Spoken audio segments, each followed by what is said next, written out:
ত্রিপুরা প্রদেশ কংগ্রেস কমিটির নির্দেশে সদর জেলা কংগ্রেস কমিটির উদ্যোগে মিনিটের উপর হামলা হচ্ছে কেন, 3 দিন অত্যাচার হচ্ছে কেন, বিজেপি সরকারের জবাব চাই। রাজ্যের জাতি উপজাতিদের স্বার্থে সুদীপ রায় বর্মন লড়ছে, রাজ্যের শান্তিপ্রিয় জনগণের স্বার্থে সুদীপ জবাব চাই, জবাব দাও, জবাব চাই, জবাব দাও।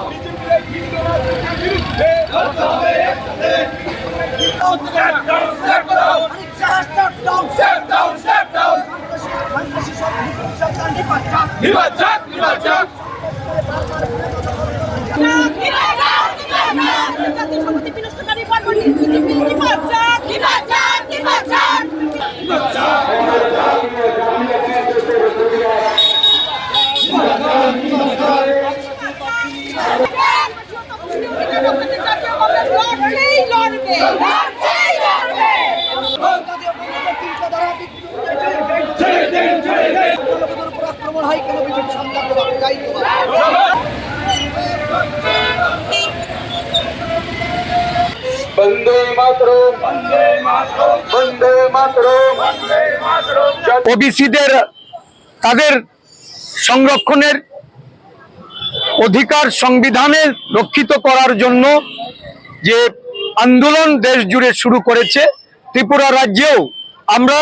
এই কর্মসূচি গত পরশুদিন আমবাসায় এক আদিবাসী সম্মেলনের মধ্য দিয়ে রাজ্যের আদিবাসী জনগোষ্ঠীদের তাদেরকে সতর্ক করতে, তাদের অধিকার সম্পর্কে জাগ্রত করতে আমাদের সর্বভারতীয় আদিবাসী কংগ্রেসের সভাপতি আমাদের ডক্টর ভিক্রান্ত ভরিয়াজিকে নিয়ে যে কর্মসূচি আমরা সংগঠিত করেছি, এই কর্মসূচিতে মধ্যপ্রদেশের আদিবাসীদের যে অত্যাচারের ঘটনা এবং তাদের উপর মূত্র নিক্ষেপ করে বিজেপি নেতা যে তাদের অপমান করেছেন, অসম্মান করেছেন, এবং এই ঘটনা সারা দেশ জুড়ে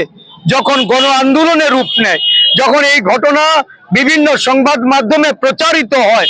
মধ্যপ্রদেশের মুখ্যমন্ত্রী তৎকালীন সময়ে বর্তমান কৃষিমন্ত্রী শিবরাজ সিং চৌহান ওই পরিবারের যার উপর এই ঘটনা ঘটে তাকে তুলে নিয়ে গিয়ে তাকে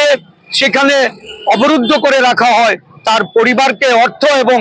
বাসস্থান নির্মাণ করে দেওয়ার প্রলোভন দেখিয়ে যখন নিরস্ত করতে না পারে, ভারতীয় জাতীয় কংগ্রেস সারা মধ্যপ্রদেশ জুড়ে, সারা দেশ জুড়ে এই ঘটনাকে সামনে রেখে আন্দোলন করেছে।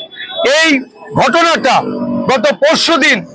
আমরা যখন আদিবাসী সম্মেলনে এই ঘটনা নিয়ে আলোচনা হয়, আমাদের রাজ্যের সিডব্লিউসির যিনি স্থায়ী আমন্ত্রিত সদস্য, আমাদের কংগ্রেস দলের বিধায়ক সুদীপ রায় বর্মন, ওনার বক্তব্যের মধ্যে যখন এটা তুলে ধরেন, সমগ্র আদিবাসী জাতিকে যারা অপমান করেছে তার বিরুদ্ধে গর্জে ওঠার জন্য, প্রতিবাদের জন্য যখন আদিবাসী সমাজকে যখন তারা ঐক্যবদ্ধ হওয়ার আহ্বান রাখেন, তখন একটা বিভ্রান্তিকর বক্তব্য রেখে রাজ্যের বিজেপির জনজাতির নেতারা দেখা যায় সুদীপ বাবুর আবাস, যেটা সরকারি হোস্টেল, এমএলএদের আবাসিক হোস্টেল, সেখানে গিয়ে তারা নগ্ন আক্রমণ করেন। পুলিশের সামনেই এই এমএলএ হোস্টেলে আক্রমণ চালিয়ে, হামলা চালিয়ে তাদের লক্ষ্য ছিল, কারণ আমরা দেখেছি যখনই কোনো বাস্তব ঘটনা, কোনো আদিবাসী দলিত পশ্চাৎপদদের বিরুদ্ধে যখন কংগ্রেস নেতৃত্ব কথা বলে, কংগ্রেস নেতৃত্বের ভাষা স্তব্ধ করে দেওয়ার জন্য কংগ্রেস নেতৃত্বের উপর হামলা সংগঠিত হয়। একটি হামলার ঘটনা জনজাতিরা করেছে, যার তীব্র নিন্দা প্রদেশ কংগ্রেস সহ এই রাজ্যের সমস্ত বিরোধী দল, তারা আজকে ক্ষোভে ফেটে পড়েছে। আজকে আমাদের